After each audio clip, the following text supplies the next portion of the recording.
1924 оны 11-р сарын 30-ны өдөр нийслэл хүрээний цэргийн комендантыг нийслэл Улаанбаатар хотын комендант болгон өөрчлөн зохион байгуулснаар зэвсэгт хүчний тэг 32 дугаар ангийн 101 жилийн түүх эхэлжээ. Харин төрийн торгон цэрэг хүндэт харуулын тусгай ротын түүхт 70 жилийн ой энэ онд тохиож байна. Түүхийн энэ хугацаанд төрийн болон цэргийн нийт 6000 орчим ёслолын үргийг хариуцаж гүйцэтгсэн байна. Улсын хурлын дарга тэг 32 дугаар ангид ажиллах үеэрээ морьт торгон цэргийн хувцас хэрэглэл, цэргийн алба хаагчдын амьдарч байгаа орчин, байрны нөхцөлтэй танилцлаа. Энэ болохоор одоо яг манай хүнд таруулын одоо төрийн ёслолд хэрэглэж байгаа хувцас байгаа. Зуны хувцас нэ, өвлийн хувцас нэ. Ер нь бол 100 өвлийн хувцсыг сая 23-24 онуудад Батлан ам занжигчтай хүмүүс бүрэн шийдэж өгөөд шинжлэгдсэн баг. Бүрэн одоо өвөл бол дарахгүй дулаан.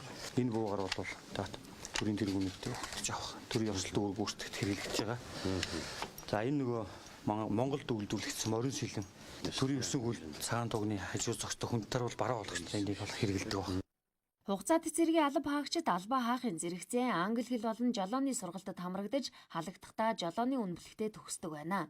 Харин цаашид цэргийн алба хаагчдад санхүүгийн суурь мэдлэг олгож мөнгөө зохистой хэрэглэх, хуримтлалын дадалтай болоход анхаарч энэ чиглэлээр сургалтад хамруулдаг болох санаачлагыг улсын хурлын дарга дэвшүүлж Батлан хамгаалахын сайттай санал солилцсон юм а.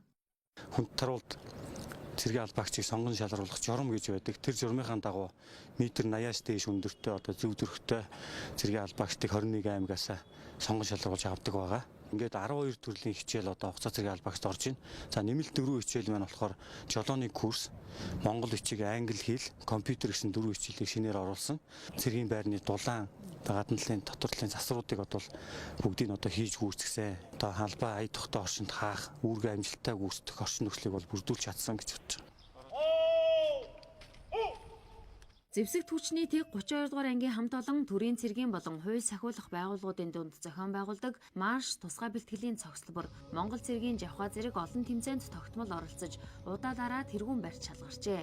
Энэ нь анги хамт олонны нийлэмжтэй ажиллагаа, удирдлагын манлайллын илэрлэл гэж улсын хурлын дарга онцолж байлаа. Мөн энэ үеэрээ цэрэг дайчдад хандан алба хаах хугацаанд хууль журмаа хүндэтгэж сахин биелүүлдэг, эрх зүйн өндөр соёлтой иргэн болж төлөвшгөн нийт иргэд нийгэмд үзүүлэх зөв үлгэрлэл төдийгүй цэргийн албаны нэр хүнд бахархлын залгамж халаа гэдгийг загсан юм а.